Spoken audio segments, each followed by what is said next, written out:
That night, as my son yelled, "Get up, Mom, my fiancé doesn't want you here," in front of 200 guests, I understood that there are words you never forget. And never forgive. My name is Victoria. I am 57 years old. And this is the story of how a wedding destroyed a family, but also saved my life. It was the most anticipated day. We had been planning everything for months. The ranch garden was full of white flowers. The band was playing since sundown. And the tables had linen cloths that I had embroidered myself during nights of insomnia. Everything was perfect. My son, Ethan, was marrying Olivia, that girl with the light eyes and the cold smile who appeared 2 years ago and changed everything. I was wearing the royal blue dress my mother had worn at my own wedding. I styled my hair in an elegant bun. I wanted to look good, dignified, as is appropriate for the groom's mother. When I arrived at the reception hall, Olivia saw me. She didn't say a word. She just whispered something in Ethan's ear. He walked toward me with quick steps, his jaw clenched. I knew him. It was the same look he had when he was a boy and knew he'd done something wrong, but didn't want to admit it. "Mom," he began, lowering his voice. "Olivia says that your dress is stealing the spotlight, that the blue is too flashy." I felt a punch in the chest, but I took a deep breath. "It's fine, son. I'll change if you want. I brought another dress in the car." "No, Mom." His voice turned harsh. "It's better if you leave." "What?" "Olivia is very nervous. She says your presence makes her tense, that you always judge her." The hall was full. The music was playing. The guests were talking, oblivious to what was happening just 10 feet from the head table. "Ethan, I'm your mother. I organized this wedding. I paid for half of all this. And you think that gives you the right to ruin my wife's day?" he yelled. The hall went silent. All eyes fell on us. Then he said it, loud and clear, in front of everyone. "Get up, Mom. My fiancé doesn't want you here." I felt something break inside me. I didn't cry. I didn't yell. I just nodded my head, picked up my purse and walked toward the exit. No one stopped me. No one followed me. I got in my car and drove back to the ranch. The keys were hanging on my neck as always. Those keys my father left me before he died, along with the land, the house, the legacy of 4 generations. The same keys Ethan had wanted ever since he got engaged to Olivia. I got home. I took off the blue dress. I folded it carefully and put it in the closet. I didn't sleep that night. But the next day when the phone rang and I saw his name on the screen, I knew everything was about to change. I took a deep breath and answered, "Sometimes we trust the wrong people too much." Have you also been disappointed by someone you loved? Tell me your story in the comments. I want to read it. "Mom," his voice sounded tired over the phone. "Can you come to the ranch? We need to talk." I hung up without answering. I sat in the kitchen with a cup of coffee, the same French roast coffee I used to make Ethan when he was a boy and woke up early to help me with the horses, because that's how it was before Olivia, my son and I were a team. After his father died 15 years ago, it was just the 2 of us and the ranch. We learned to survive together. Ethan was 12 years old. When I became a widow, he was a quiet boy with big hands and sad eyes, who tried to be strong for me. "Mom, I can fix the fence," he would say, carrying tools heavier than he was. "No, my love, you are still a child." "Not anymore, Mom. I'm the man of the house now." And he tried. God knows he tried. We grew up on this land together. He learned to herd cattle, to repair tractors, to negotiate with suppliers when I didn't have the strength to do it. He hugged me when I cried at night. When I missed his father so much I felt like I couldn't breathe. "Everything is going to be alright, Mom. I promise." And he kept his promise. He became a man here, within these adobe walls, under these oak trees that my grandfather planted. When he finished college in the city, he came back. "Mom, my place is here, with you, on the ranch." It made me so happy to hear that. We worked side by side. I kept the accounts. He took care of the livestock. In the evening we would sit on the porch to watch the sunset, with coffee and a donut. "You know, Mom," he would say, one day my kids are going to grow up here, just like I did. They're going to run through these same yards. They're going to learn to ride the same horses. I hope so, my love. I hope you find a woman who loves this land as much as we do. He would smile. I'm going to find her, I promise you, but it didn't happen that way. He met Olivia in a downtown New York bar during a business meeting. She was a successful, modern, business administrator. She wore high heels and expensive perfumes. She talked about investments and returns. The first time he brought her to the ranch, I saw the look of disappointment on her face. You live here? She asked, looking at the old walls, the dark wood furniture, the black and white photographs of my grandparents. We live here, Ethan corrected her. It's beautiful, isn't it? Olivia smiled, but her eyes said something else. From that day on, everything changed. Ethan started coming home late. He stopped sitting with me on the porch. He talked about selling cattle, about modernizing, about turning the ranch into an event venue. Mom, Olivia has good ideas. We could earn a lot of money. This isn't a business, Ethan. It's our home. It's both, Mom, and we have to be realistic. That word, realistic, he had never used before. The ranch keys hung on my neck, the same ones my father handed to me before he died, with tears in his eyes. Victoria, this land is your inheritance.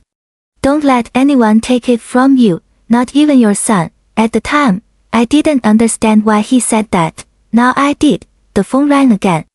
It was Ethan again. This time I answered. As I tell all this, I wonder where you might be listening to me. Write the name of your city in the comments.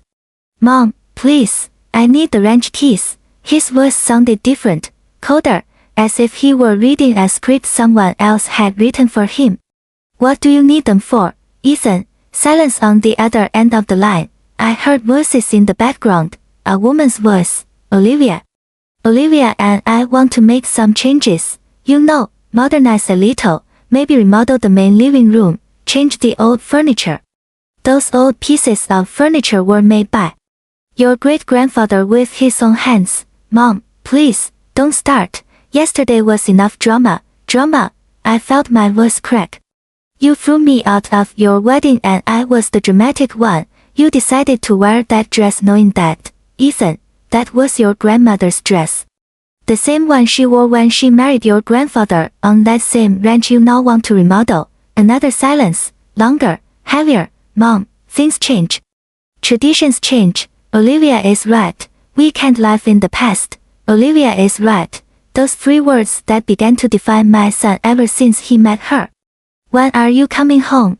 I asked, trying to change the subject. That's the point, Mom. Olivia and I are not going to live there anymore. We're going to stay in the city apartment. It's more practical for her job. I felt as if someone had sucked the air out of my lungs. But you said you were going to raise your children here, that this was your home, and it is. But I also need to build my own life, with my wife. My wife. He no longer said her name with affection. He said it like someone signing a contract. So why do you need the keys? Because legally it's my house too, Mom. My father left it to me in the will. 50% for you, 50% for me. There it was, the truth, the fracture. His father had indeed left him half of the property, but the keys, the control, the administration, he left that to me, with a specific clause. Victoria will decide the future of the ranch as long as she has life and mental capacity. Ethan will only receive his share when she so determines. My husband knew me. He knew I would never sell. He knew I would protect this land, even from our own son if necessary. The keys stay with me, Ethan. Mom, don't be childish. We just want to make a few changes. Maybe rent the ranch for events, weddings, 15-year-old birthday parties. We could generate extra income, turn our home into a business. It's an opportunity. Olivia has already talked to an architect. We could expand the garden, build a new patio, put in an air-conditioned ballroom. No, Ethan, this house is not for sale. It is not available. It is not a project, but it's mine too. That scream, that tone, it was the voice of a stranger. Your father left you this land for you to protect it, not to exploit it. My father is dead, Mom. He's been dead for 15 years. And you keep living as if he were going to come back tomorrow. I fell silent. His words cut through me like knives. I'm sorry, Mom. I didn't mean. Yes, you did. My voice came out calm, too calm. And that's fine. You're right. Your father is dead, and I have lived all these years taking care of what he loved, what he built, what he dreamed for you, Mom. But maybe you're right. Maybe it's time for everyone to live their own lives. What do you mean? I mean that the kids stay with me, that the ranch remains my responsibility, and that you too can build the life you want somewhere else. Are you kicking us out? No, I'm giving you what you asked for, your space, your independence, your own life. I heard Olivia talking in the background, pressing. Annoyed, Ethan answered her in a low voice. Mom, Olivia says you're being selfish. That you're clinging to material things. That, Ethan, I interrupted him. Yesterday, when you yelled at me in front of all those guests, when you asked me to leave your wedding, there was a woman sitting near me. I didn't know her. But before I left the room, she took my hand and said something to me. Do you know what she said? What? She said. Ma'am, when a son chooses between his mother and his wife, he has already made his choice, and you must respect that choice. But you must also respect yourself. Mom, it's not a competition between you and Olivia. No, my love, it's not. Because in a competition, both sides want to win, and I don't want to compete anymore. I just want peace. And the keys, I touched the necklace where they hung, cold, heavy, full of history. The keys stay where they have always been, with me. Until the right moment to hand them over comes. And when will that moment be? When you have a heart that deserves them. I hung up before he could answer. I sat in the kitchen for hours. The coffee cooled in the cup.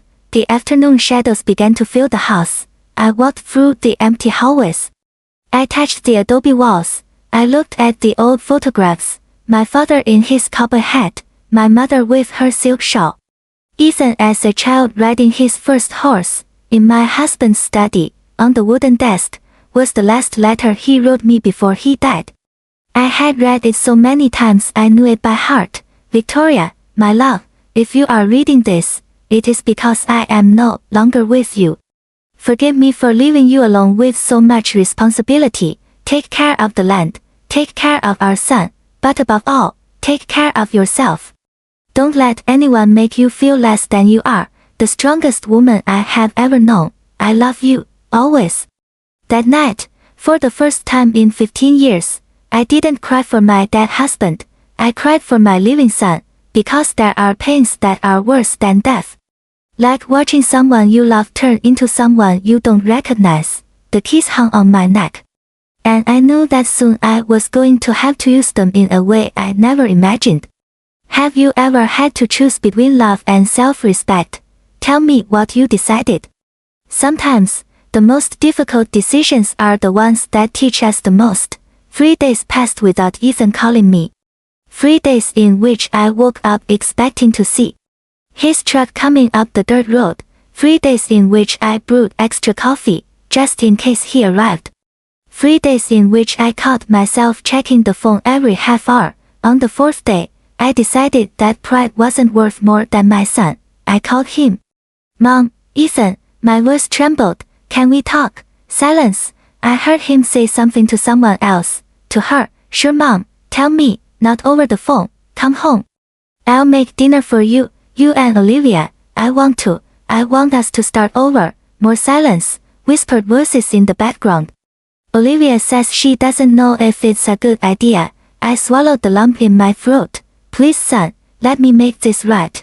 Let me get to know her better. Maybe I haven't been fair to her. The words burned my mouth because I didn't mean them, but I needed to say them. Really, Mom, really, come tomorrow. I'll make meatloaf, the one you like, and apple cobbler for dessert. I heard his voice soften. My bowl was still there. Somewhere beneath all those new layers. All right, we'll come tomorrow, around 7. Perfect, I'll be waiting. I hung up and stared at the kitchen. The old iron stove where my mother taught me to cook. The clay pots I inherited from my grandmother, the hand-painted tiles we brought from New Orleans. When we got married, was I really willing to give in, to trade my peace for his presence? Yes, I was, because that's what mothers do. We bend, we break. But we don't let go. I spent the entire next day preparing dinner. I kneaded the dough with my own hands. I cooked the turkey low and slow. I set the dining room table with the embroidered tablecloth, the wax candles, the china plates we only used on special occasions. I put on a simple beige discreet dress, nothing that could steal the spotlight from anyone. I put my hair up. I wore the pearl earrings my husband gave me on our 10th anniversary. The keys hung on my neck, hidden under the dress. At 10 minutes past 7 they arrived. When I saw Ethan's truck parked in front of the house, my heart sped up as if I were a child. Waiting for her father, how pathetic, I thought, but I couldn't help it. I went out to greet them. Ethan got out first. He was wearing a white shirt, dark jeans, his hair slicked back with gel. He looked handsome. He looked different, like an actor playing the part of my son. Olivia got out next. A tight wine-colored dress, high heels, straight, perfect hair, impeccable makeup. She carried a designer handbag on one arm and her phone in her hand. "Good evening, Victoria," she said, with a smile that didn't reach her eyes. "Olivia, it's nice that you came. Come in, please." Ethan gave me a kiss on the cheek. "Quick, forced, smells good. Mom, it's your favorite, meatloaf." They entered the house. Olivia looked around with that expression I already knew. Evaluation, as if she were calculating the worth of every piece of furniture, every painting, every bit of history. "How quaint," she finally said. "The house is 20 years old," I explained, closing the door. "My great-grandfather built it when he bought this land." "Well, it definitely has character." They sat in the living room while I finished serving. From the kitchen I could hear them talking in low voices, nervous laughter, awkward silences. When I returned with the pitcher of iced tea, Olivia was taking photos of the living room with her phone. "Do you like the decor?" I asked, trying to sound friendly. "Oh, yes, it's very authentic. I was just taking some pictures to send to my cousin. She loves the vintage style." Vintage, as if my life were a Pinterest trend. "Dinner is ready, come to the dining room." We sat at the long wooden table, Ethan in his usual place, on my right, Olivia across from him. I served the plates carefully, making sure everything looked perfect. "Enjoy," I said, sitting down. Ethan tasted the meatloaf. He closed his eyes. "God, Mom. No one makes meatloaf like you." I smiled. For the first time in days, something felt normal. "I'm glad you like it, my love." Olivia took a small bite. She chewed slowly. She put her fork down. "It's good, although I can't eat too much seasoning. It irritates my stomach." "It doesn't have too much seasoning," I said. "But I can bring you something else, if..." No, it's fine. I'll eat what I can." Silence. The wall clock ticked with a song I had never noticed before. "Well," I finally said, "I wanted you to come because I want to apologize." Ethan looked up. Olivia did too. "I was unfair to both of you. With your wedding, rehearsed, this is your life, your marriage, and I must learn to respect that." Olivia smiled. For the first time, a genuine smile. "Thank you, Victoria, that means a lot to me, to us." Ethan took my hand. "Mom, I went too far too. I shouldn't have yelled at you, and especially not in front of everyone. It's over, son. The important thing is to move forward." "Exactly," Olivia interjected. "Moving forward, new beginnings." We toasted with iced tea, like a normal family, as if nothing had happened. After dinner, while I was serving the apple cobbler, Olivia got up. "Excuse me, I need to use the restroom." "Of course, it's the second door on the left." She left. Ethan and I were left alone. "Mom, thank you for doing this. I know it wasn't easy." "Nothing is easy when it comes to you, my love, but it's always worth it." He smiled. "My boy, still there. Olivia is a good woman, Mom. You just need to get to know each other better." "I know, and I'm going to try." Truly, we talked for a while longer. He told me about their honeymoon in San Diego, about the plans for the apartment, about a new job Olivia got at a transnational corporation. Everything sounded perfect, too perfect. Olivia was taking a long time to return. Is your wife all right? I asked. She must be touching up her makeup. You know how women are. I got up. I'm going to see if she needs anything. I walked down the hallway. The bathroom door was open, empty. Olivia, silence.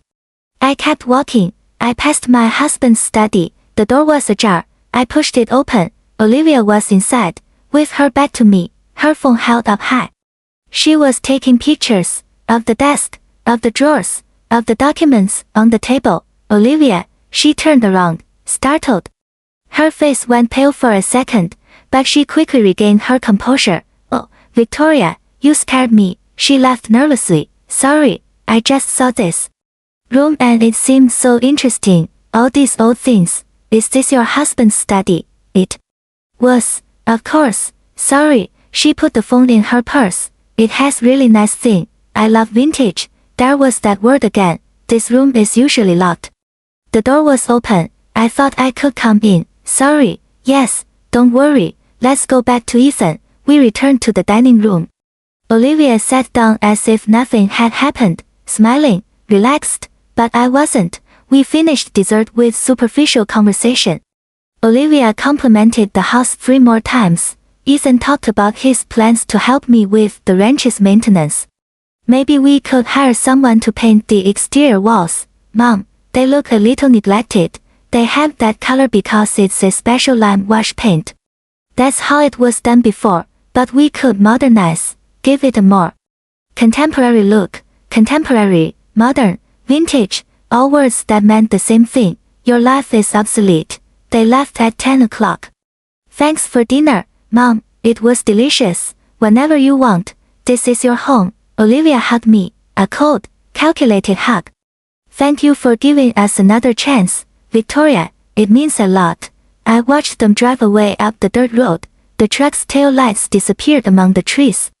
I closed the door. I walked straight to the study. On the desk, the documents my husband had organized were now moved, slightly, almost imperceptibly, but I knew every inch of that space. Someone had looked through them. I opened the main drawer. The property deeds were there, the will, the land titles, everything was in order, but something was missing, the yellow envelope, the envelope where my husband kept an important letter.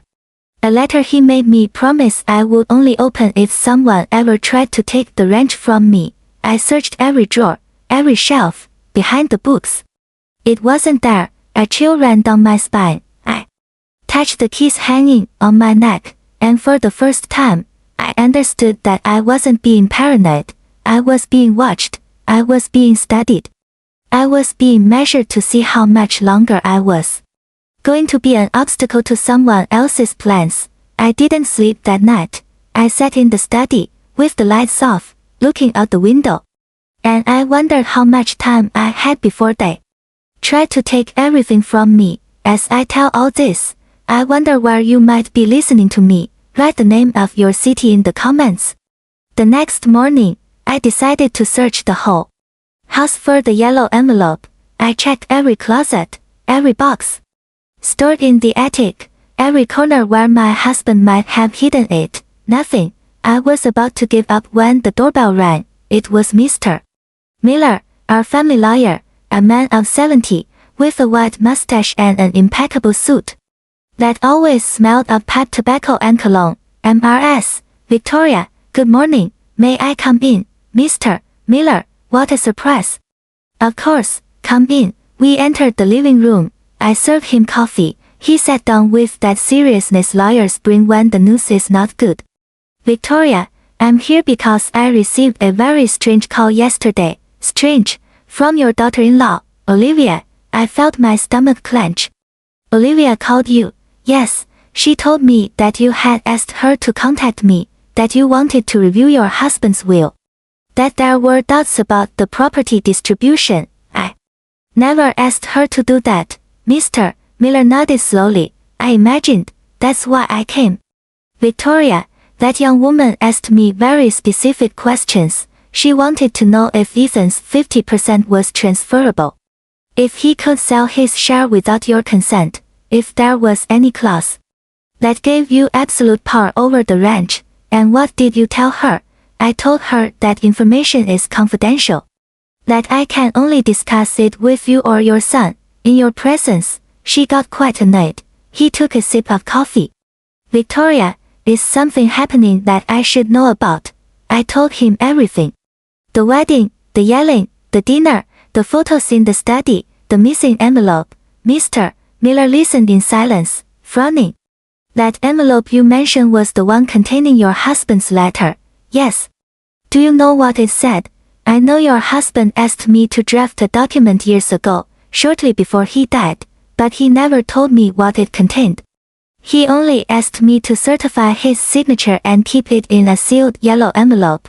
Do you have a copy? No, your husband was very clear. Only one original, in your hands. He told me it was a protection, an insurance. Against what, Mr. Miller looked at me with those tired eyes that have seen too many family tragedies. Against this, I suppose. Against the day someone tried to take what is yours. He left half an hour later, but not before warning me, Victoria, be careful, I've seen cases like this.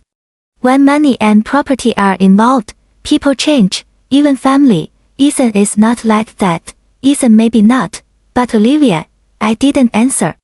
Because I had no answer, that afternoon I received a text message from Ethan.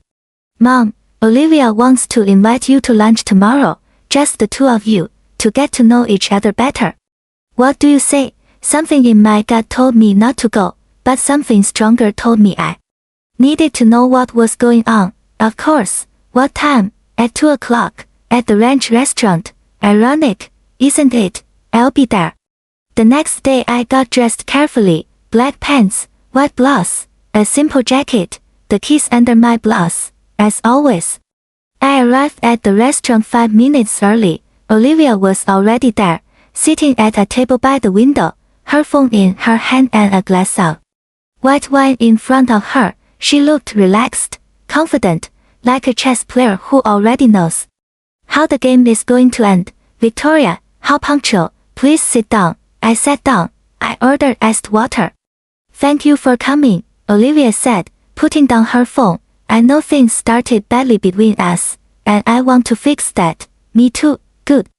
Because look, Victoria, I'm not your enemy. I know you think I came to take your son away, but that's not true.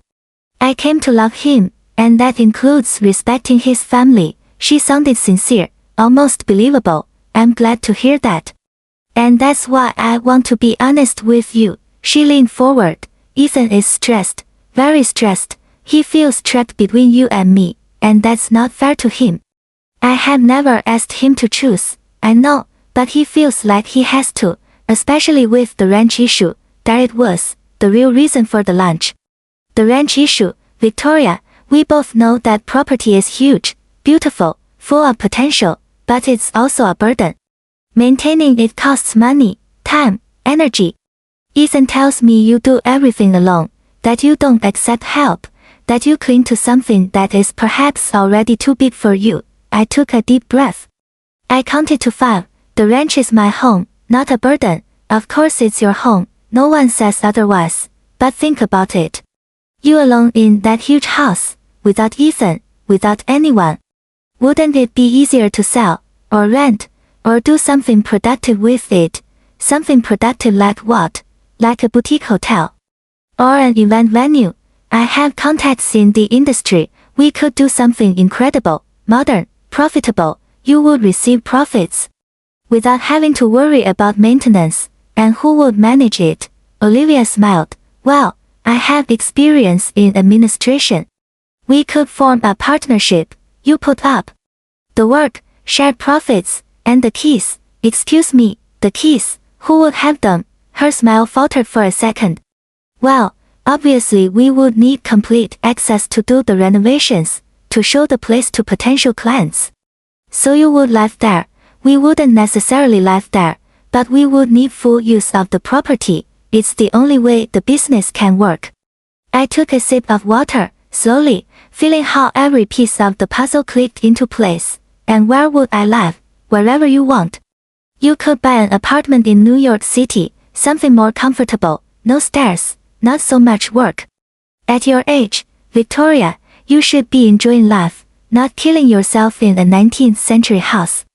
At your age, those 3 words that say, you're already old, you're useless, it's time for you to get out of the way. Was this your idea or Ethan's? It was both our idea. Ethan is worried about you. He's afraid something will happen to you there alone. That you'll fall down the stairs, that you'll get sick and no one will be around to help you. It's for your own good. Victoria, how considerate. Olivia didn't detect the sarcasm in my voice, or she didn't care. So what do you say? Can we at least consider the idea? Talk to an architect. Look at the numbers. No, her smile froze. No, Olivia. The ranch is not for sale. It is not available for business. It is not open to partnerships. It is my home. And it will continue to be my home until the day I decide otherwise. But Ethan is an owner too. Ethan owns 50% of the property. But I have complete control over its use and administration. That's what my husband stipulated in the will. That's unfair. No, it's protection. Olivia put down the glass with more force than necessary. Victoria, I don't want to sound rude, but you're being selfish. That property could change your son's life, your family's life, and you cling to it as if it were more important than us. It's not more important.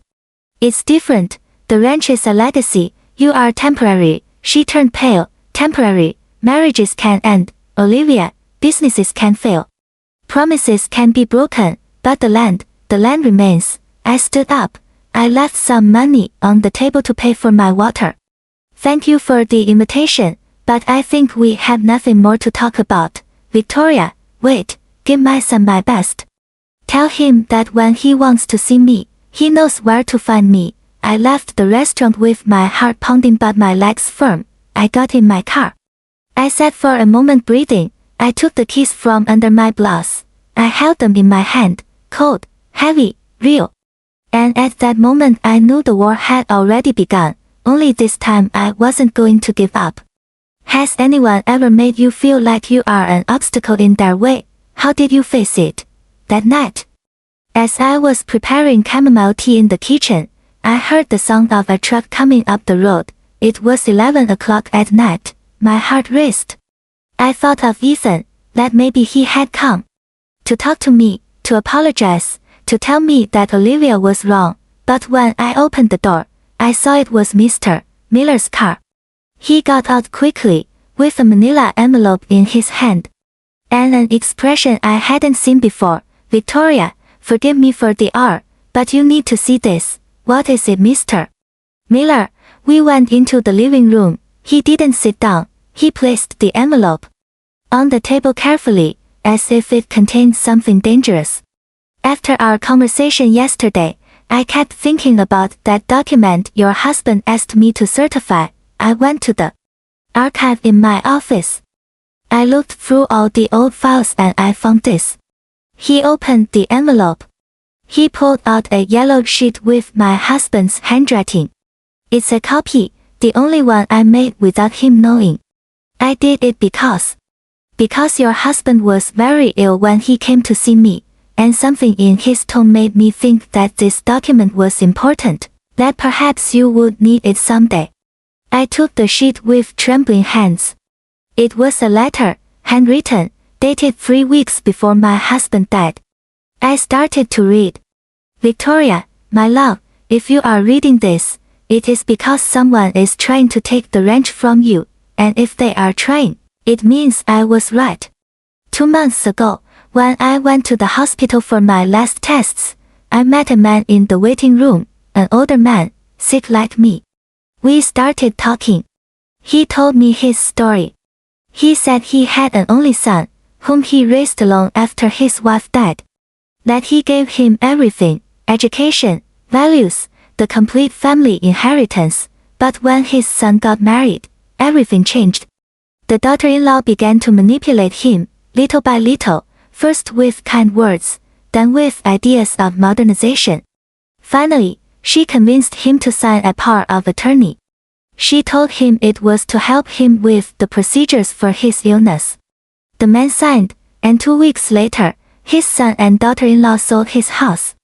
They put him in a nursing home. They kept everything. When he told me this, that man was crying. He told me it wasn't my son who betrayed me, it was my manipulated son. But the result is the same. I died alone, without my home, without my dignity. Victoria, that story haunted me until my last night, and I understood that I needed to protect you. Not from Ethan, but from whoever could change Ethan. That's why I drafted this letter. That's why I left the clauses of the will as I did. Not because I don't trust our son, but because I trust you. I trust that you will know how to recognize when intentions are pure, and when they are poison disguised as modernity. If anyone pressures you to hand over the keys, if anyone makes you feel old or incapable, if anyone tries to convince you that the ranch is a burden, resist. Because that land is not just property, it is the backbone of our family, it is the place where our ancestors bled and dreamed. It is the only place in the world where our history has roots, and you, my love, are the guardian of that history. Don't let anyone, not even our son, convince you that you are an obstacle, you are the door, and you decide who can enter. I love you. I have always loved you, and from wherever I am, I will continue to watch over you, protect the keys, protect the land, protect yourself. Yours forever, Robert. When I finished reading, tears were falling onto the paper. Mr. Miller put a hand on my shoulder. Your husband was a wise man, Victoria. He already knew this was going to happen. He didn't know exactly what, but he knew it was possible. That's why he protected you. I dried my tears. Mr. Miller, what can I do? Legally you are protected. The will is clear. Ethan cannot sell, rent, or modify the property without your explicit and notarized consent. But, he paused, the law protects property, Victoria, it doesn't protect hearts. What do you mean? I mean they can pressure you, manipulate you, make you feel guilty. They can even try to declare that you are not in your right mind to make decisions. I've seen cases like this. I felt a chill. They can do that. They can try. If they get a doctor to certify that you suffer from dementia, cognitive impairment, or any condition that makes you incompetent, they could request legal guardianship. But I'm perfectly fine. You know that. I know. But in the hands of the right lawyers, with the right doctors. He didn't finish the sentence. There was no need.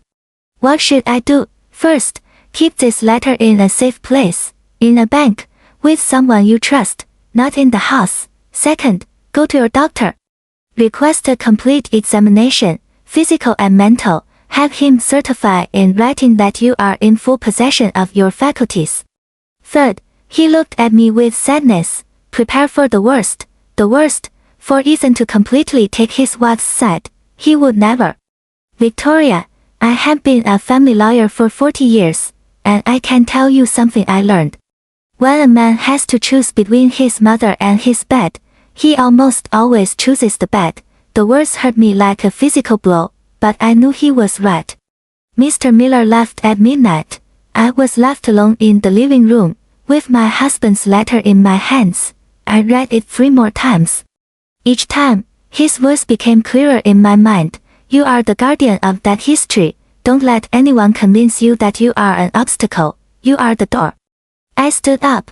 I walked to the study. I opened the safe that was hidden behind my father's portrait. I stored the letter there along with the original property deeds. I locked the door. I touched the keys hanging on my neck, and I made a decision. If they wanted a fight, they were going to get a fight, but not with yelling, not with drama, not with scenes, with silence, with patience. With the same quiet strength my husband taught me when we took care of this land together. At 7 o'clock in the morning the next day, I called my doctor. I requested an urgent appointment for all possible tests. At 8 o'clock I called the bank. I made an appointment to open a safety deposit box. At 9 o'clock my phone rang. It was Ethan. Mom, good morning son. Olivia told me what happened yesterday. That you were rude to her, that you insulted her. I didn't insult anyone. I just made it clear that the ranch is not for sale. No one said it was for sale. We just wanted to propose an idea to you, a family business. Ethan, do you really think I need a business at my age? Do you really think I want to turn the home where you were raised into a hotel? You're not the only one who decides, Mom. I'm an owner of the property too, not of the legacy. That makes no sense. To you, maybe not, but to me, it does. Silence, agitated breathing. Olivia says you're being selfish, that you're clinging to the past. That you need help. Help? Yes, Mom, professional help. Maybe you should talk to someone, a therapist, or a doctor, to help you, to let go. There it was, what Mr. Miller warned me about. Professional help, doctor, mental incompetence. Ethan, do you really think I'm crazy? No, Mom. But I think you're lonely, that you've gotten trapped in that house with ghosts and memories, and that's not healthy. I am perfectly healthy, then prove it. Come live with us for a while, leave the ranch, get out of there, and the keys, leave the keys with the other stuff, for safety, so no one enters while you're gone. I closed my eyes, I took a deep breath, I counted to 10. No, Ethan, no, I'm not leaving my house, I'm not leaving the keys. And I'm not going to keep arguing this with you, then I don't know what else to do. Mom, I really don't know how to help you anymore. I don't need your help, son. I need your respect.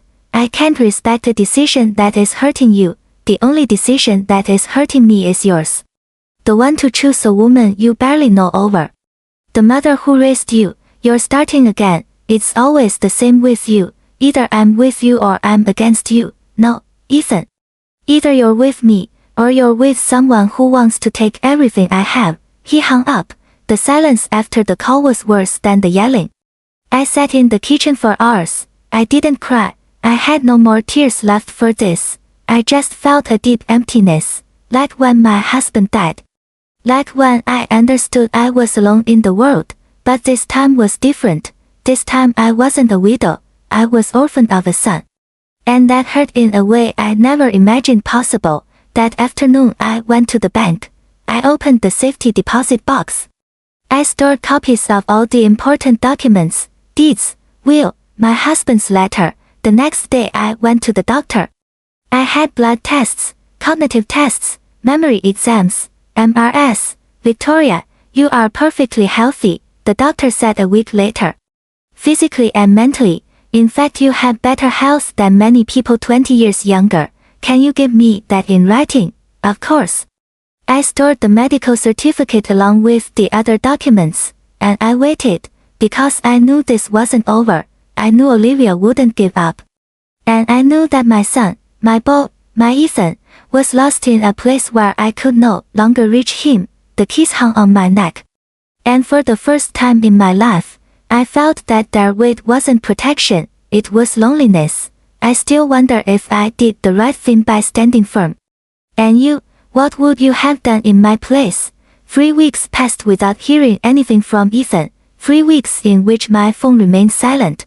3 weeks in which every noise on the road made me run to the window hoping to see his truck, but it never came, until that Thursday afternoon. I was in the garden, pruning the rose bushes my mother planted 40 years ago, when I heard the engine, not just one truck, two, and a car. I took off my gloves. I wiped the sweat from my forehead. Ethan got out of the first truck, Olivia from the car, and 2 men with briefcases got out of the second truck, lawyers. By the look of them, my stomach clenched. Ethan, what's going on? He wouldn't look me in the eye. He walked toward me with stiff steps, like a soldier following orders. Mom, we need to talk. Inside. Who are they? They are attorneys Williams and Smith. They've come to help us resolve the situation. What situation? Olivia stepped forward, smiling, as if she were arriving at a party. Victoria, don't be nervous. We just want to clear up a few legal matters, nothing serious. I didn't invite them in. Mom, please, Ethan said with a tired voice. Don't make this any harder. Something in his tone chilled my blood, but I opened the door. We all went into the living room. The lawyers sat on the sofa, Olivia in the main armchair. Ethan stood near the window, looking outside as if he wanted to be anywhere else. I sat across from them, the keys under my blouse, pressed against my chest. Attorney Williams, a man in a gray suit and frameless glasses, opened his briefcase. Mrs. Victoria, good morning. I am Attorney Williams, legal representative of Mr. Ethan Robert Taylor. We are here today because my client wishes to exercise his rights. As co-owner of this ranch, he already knows his rights and his limitations. Precisely why we are here. He pulled out some documents. We have reviewed your late husband's will, and although it is true that you have administrative control of the property, there is a clause that allows the co-owner to request the division of assets. If he considers that the current administration is deteriorating the value of the estate. Deteriorating, this ranch is in perfect condition, physically, perhaps, but economically. He placed the papers on the table. It is losing value, it generates no income, it has no productive use. And according to our calculations, the maintenance costs exceed any potential benefit. This is my home, not a business. Legally, ma'am, it is both, a private property with commercial value, and my client has the right to request that this value be protected. I looked at Ethan. He was still standing with his back to me, looking out the window. Ethan, did you ask for this? He didn't answer. Olivia did it for him. Victoria, Ethan only wants what's best for everyone, including you. Look at this place. It's huge, old, hard to maintain. You are alone here. What if you get sick? If you fall? If something happens to you and no one realizes it until days later? I have a phone. I have neighbors. You are 57 years old, Victoria, and even if you are healthy now, how many more years will you be able to handle this? 5, 10, and then what? Are you going to let this property deteriorate until it's worth nothing? It is worth more than you can understand. Not everything is measured in money. Attorney Smith, younger, with a condescending smile, intervened. Ma'am, no one is questioning your emotional attachment. But we must be realistic. This property has a market value of approximately $3 million. If it were sold, it is not for sale. Or if it were rented for events, it could generate between $30,000 and $50,000 monthly. That's more than $500,000 a year, money that could benefit the whole family. I am not interested, not even for your son's future. For your future grandchildren. The word grandchildren hit me like a fist. I looked at Olivia. She was smiling. She knew exactly which button she had just pressed. Victoria, I'm 3 months pregnant. Olivia said softly. Ethan is going to be a father. You are going to be a grandmother. The world stopped. What? Ethan finally turned around. His eyes were red. It's true, Mom. That's why we need to think about the future, about providing for our child. About giving him stability. I didn't know. Why haven't you wanted to know? Why have you been so busy fighting with us that you haven't realized what's going on? Tears began to burn my eyes, but I didn't let them fall. Congratulations, son, truly, then understand, Mom. This isn't just about you and me anymore. It's about my child, your grandson, and he deserves to have parents who aren't stressed about money. Who can give him an education, opportunities, a future, and I'm preventing that. You're not preventing it. You're just making things harder than necessary. Attorney Williams spoke again. Mrs. Victoria, my client is willing to reach an agreement. We don't want to go to court. We don't want to make this ugly. But if you do not cooperate, we will have to request the forced division of assets from a judge, and in that process, many things can come to light. Things that you might not want to be public. What things? Your age, your condition of living alone, your refusal to accept help. A judge could interpret that as senile stubbornness. They could question your capacity to make rational decisions. There it was. The threat Mr. Miller had warned me about. I had medical certificates that prove I am in full possession of my faculties. Certificates that you requested recently, which, to a judge, might seem suspicious, as if you knew you were going to be questioned. As if you were preparing to defend yourself against something. I stood up. Enough, everyone out of my house. Mom, I said out. My voice came out stronger than I expected. This is my house, and as long as it is, I decide who comes in and who goes out. Olivia also stood up, her hands on her barely visible belly. Victoria, think about your grandson. Do you really want him to grow up knowing that his grandmother preferred an old house over his future? I want him to grow up knowing that his grandmother had dignity, that she didn't sell her soul or her history for money. It's not just money, Ethan yelled. It's my inheritance, it's what my father left me, and you're taking it from me. Your father left you more than property, Ethan. He left you values, principles, respect for what generations before you built. Those values don't pay the bills, no, but they let you sleep in peace. Ethan walked toward me, his face was red, his fists clenched. Give me the keys, Mom, no, give me the damn keys. The scream echoed throughout the house. The lawyers looked uncomfortable. Olivia put a hand on Ethan's arm. Honey, calm down, it's not worth it. But he was out of control. I've been patient with you, I've tried to talk, I've tried to reason, but you don't listen, you never listen. It's always what you want, what you decide, what you need. And what about me? Don't I matter? You matter more than anything in the world. Then prove it. Give me what's mine. Give me my inheritance.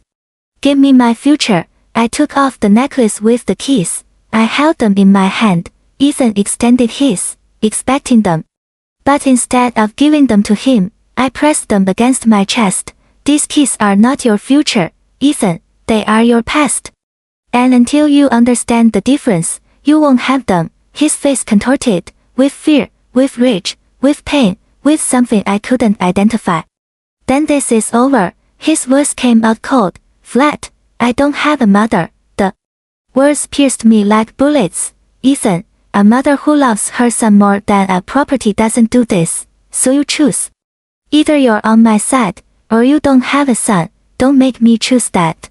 I already chose for both of us. He turned to the lawyers. Prepare the papers. We're going to court. I want the division of assets. I want to sell my part. And I want her out of that house. Ethan, please, you will hear from our lawyers. He walked toward the door. Let's go, Olivia. Olivia looked at me with something that resembled pity, but behind her eyes, I saw triumph. I'm sorry, Victoria, truly, they all laughed. The lawyers first, then Olivia, finally Ethan. He didn't look back. He didn't say goodbye. He just got into his truck and drove away. I stood at the door with the keys in my hand, watching the three vehicles drive away up the dirt road. When the dust settled and the silence returned, I closed the door. I walked to the living room. I sat in the same armchair where my husband used to sit and read the newspaper every morning, and there, finally, I allowed myself to cry. I cried for my son, for the boy who used to hug me and tell me everything was going to be alright, for the man who was supposed to protect this legacy, not destroy it.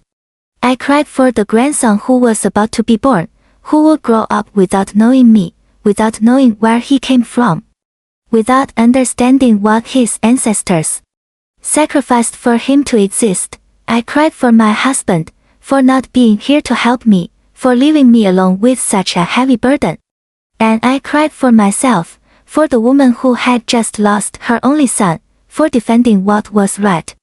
But when I finished crying, I dried my tears, stood up, and hung the keys around my neck again. Because there was something Ethan didn't understand, something Olivia would never understand. Mothers lose battles, we lose children, we lose years of our lives, but we do not lose our dignity. And that night, alone in that huge house, surrounded by silence and memories, I understood something. Sometimes, the greatest love you can give is to let go, even if it tears you apart, even if it kills you, even if it leaves you alone. Because children are not property, but dignity is. and I had chosen mine. Have you ever had to let go of someone you love to save yourself? That night, I learned that sometimes love is also saying no. 2 months later, I received the court papers, lawsuit for division of assets, request for forced sale. Arguments about deficient administration and patrimonial deterioration. Mr. Miller reviewed them with me in the kitchen. Victoria, this is going to be long, maybe years, and expensive. Can we win? Legally, yes, the will is clear, but emotionally, but he looked at me sadly. We already lost. He was right. I didn't sleep that night. I sat on the porch, looking at the stars, listening to the silence of the land, and then I knew what I had to do. The next morning, I called Mr. Miller. I want to make a new will. Are you sure? Completely. I went to his office. I dictated my last wishes in a firm voice. I, Victoria Taylor, widow of Robert, in full use of my mental faculties, declared the following. The Taylor Ranch shall remain under my administration as long as I live.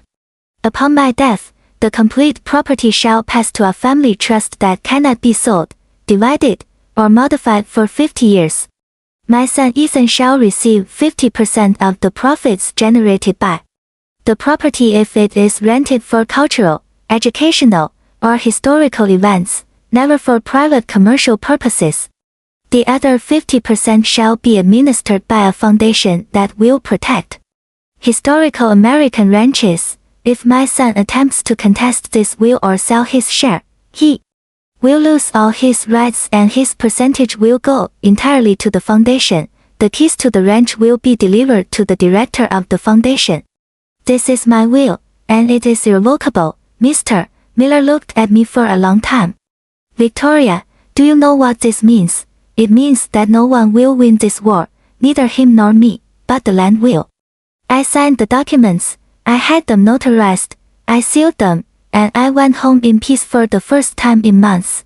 2 weeks later, Ethan found out. I don't know how, maybe Mr. Miller told him, maybe it was the town gossip. He called me at midnight, drunk, crying. How could you do this to me, Mom? How could you take away my inheritance?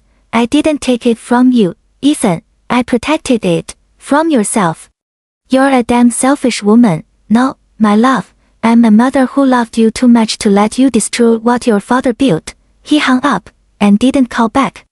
Months passed. The lawsuit moved slowly. I continued to live on the ranch, tending the rose bushes, feeding the chickens, watching the sunsets, alone, but at peace. Because I understood something my husband always knew, the land doesn't need you to defend it with yells. It defends itself with time, with patience, with the silent justice that only nature knows how to give, and I just had to wait.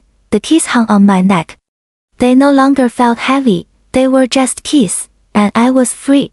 Sometimes the best revenge is not revenge, it's protecting what you love and letting time do its work. 2 years passed. 2 years in which I lived on the ranch, taking care of the land, waiting without expecting. The lawsuit had stalled. Ethan's lawyers couldn't do anything against my new will. It was legal, irrevocable, perfect. Mr. Miller visited me every month with updates, always the same. They are still trying, but they have no case.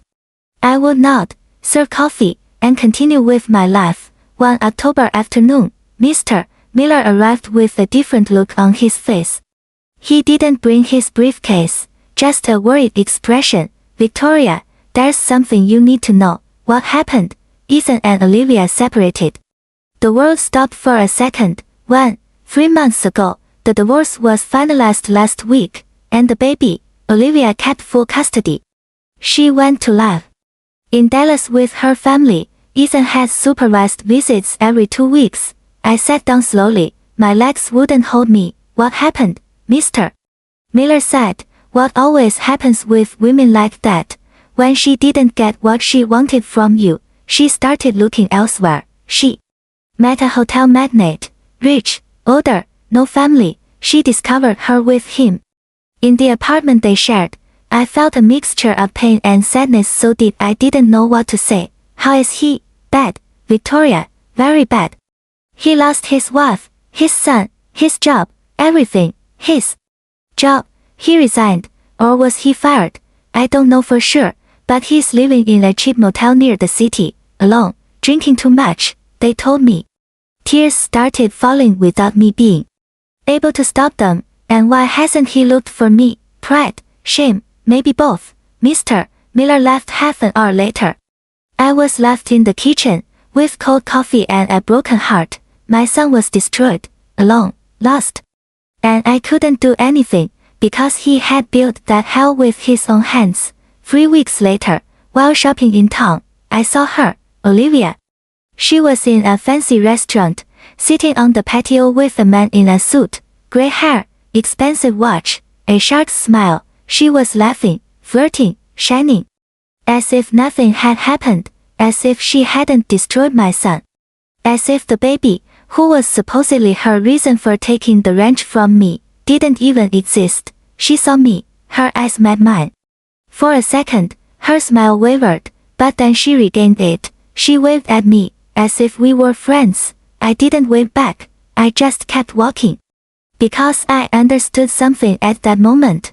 Olivia never loved Ethan, never loved the baby, she only loved what they could give her. And when that sauce dried up, she looked for another. That night, sitting on the porch, I thought about everything that had happened. I thought about the wedding, the yelling, the threats, the lawyers, the last time I saw my son. And I realized that I didn't win this war, but neither did Olivia, because she got money, yes, she got a new man, yes. But she lost something she will never get back, peace, because people like her are never satisfied, they always need more. They are always looking for the next opportunity, the next man, the next deal.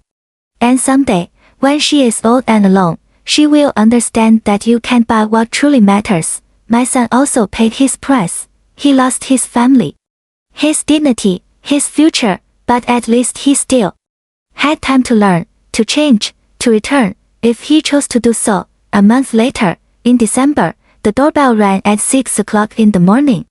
I opened the door. It was Ethan, thin, with a messy beard, red eyes, wrinkled clothes, but it was my son. Mom, his voice broke. I'm sorry. He didn't say anything else. There was no need. I hugged him, and he cried like when he was a boy and fell off his bicycle. He cried for everything he lost, for everything he destroyed, for everything he would never get back, and I held him, because that's what mothers do. We didn't say anything that morning, we just sat in the kitchen. We drank coffee, we watched the sunrise through the window. The keys are still yours, Mom, he finally said. They always were yours. I know, my love, I know. I was a fool, I was an idiot. She convinced me that you were the problem, and I believed her. I know. How did you know? How did you know that she was that? I touched the keys hanging on my neck. Your father taught me to recognize when someone loves the land, and when they only love what they can get from it. Ethan nodded. The tears were still falling. I've lost everything, Mom, my son, my marriage, my job, my dignity, not everything. You still have me, and you still have time to build something new, something true. I don't know if I can. I didn't know either when your father died, but I did, and you can too. He stayed on the ranch that day, and the next. We didn't talk about the lawsuit. We didn't talk about Olivia. We didn't talk about the keys. We just worked together, like before. We fixed fences. We fed animals. We watched sunsets. And slowly my son began to return, not the man who married Olivia, but the boy who once promised to take care of this land. Life always collects its debts. Olivia will be charged with the loneliness of living without roots, without history, without true love. Ethan was charged with pain and loss, but it also gave him a chance to learn, and me. I was charged with years of silence and tears, but I was paid with dignity, and that, in the end, was worth more than everything. Life always finds a way to put everyone in their place, not with revenge, but with truth. Have you seen how karma does its work? 5 years had passed since that morning Ethan knocked on my door asking for forgiveness. Today I am 62 years old. My son is 38, and my grandson, whom I finally met 6 months ago, is 4.5 years old. His name is Robert, like his grandfather.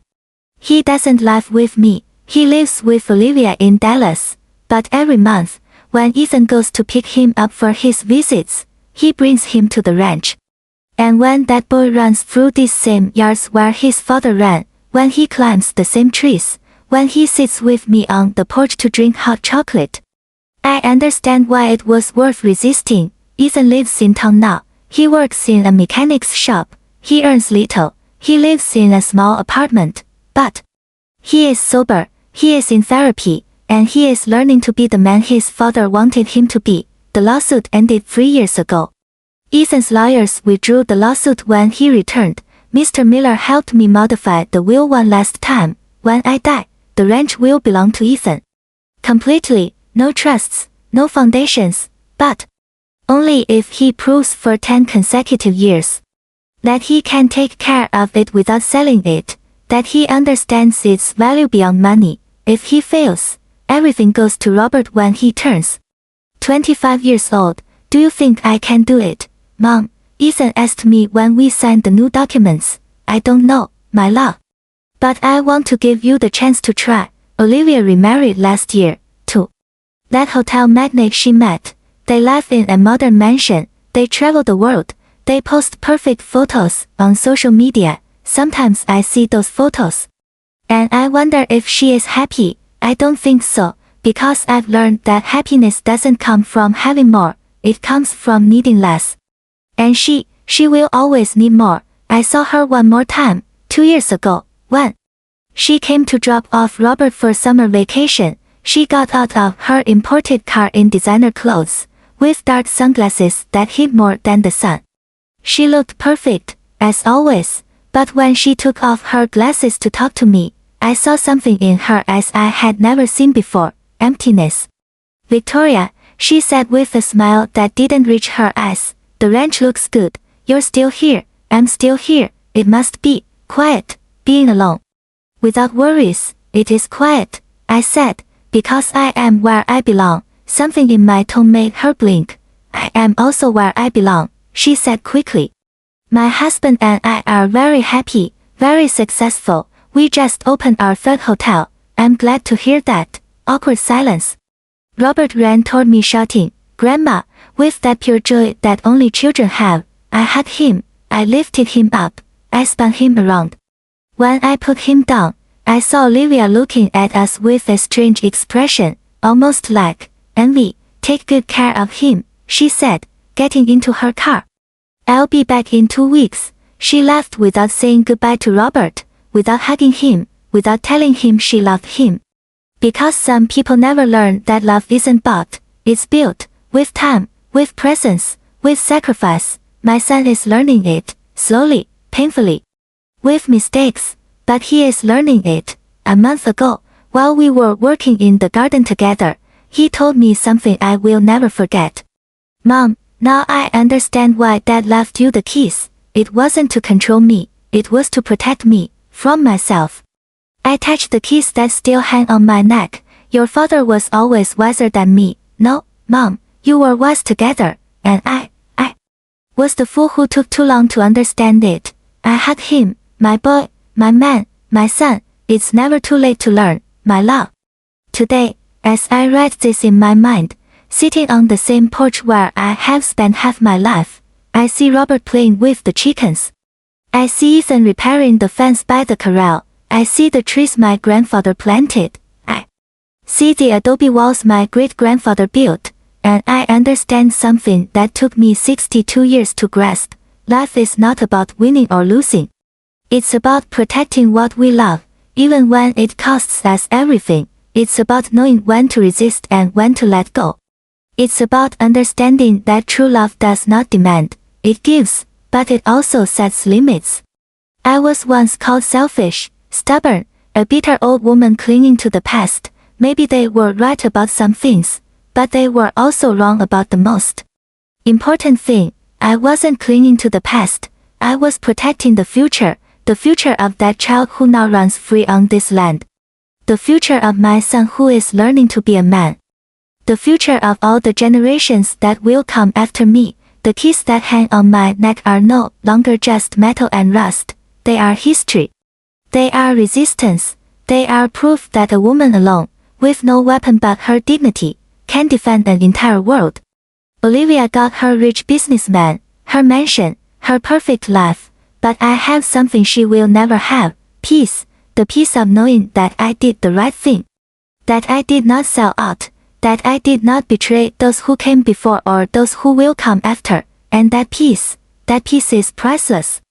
If my story helps even one woman open her eyes, set boundaries and defend what is hers, no matter who tells her she is wrong, then everything was worth it, the yelling, the tears, the years of loneliness, everything, because in the end, life always finds a way to bring justice. Not with revenge, not with screaming, but with time, with truth, with natural consequences that arrive when we least expect them. Olivia learned that money doesn't buy love. Ethan learned that some things are worth more than inheritance, and I learned that letting go of someone you love doesn't mean stopping loving them, it means loving them enough to let them fall, so they can learn, so they can grow, even if it tears you apart. My name is Victoria, I am 62 years old, and this was the story of how I lost my son to save us both. The keys are still with me. And they will stay here until the right moment comes, because now I know something I didn't know 5 years ago. The right moment is not when I decide it. It is when my son is ready to receive them, and that day, I will rest in peace. Knowing that the land that saw me born, that saw me cry, that saw me resist, will be in the right hands. Thank you for listening until the end. If this story touched your heart, share it with someone you love. Sometimes a story like this can change an entire day. God bless you, and until next time.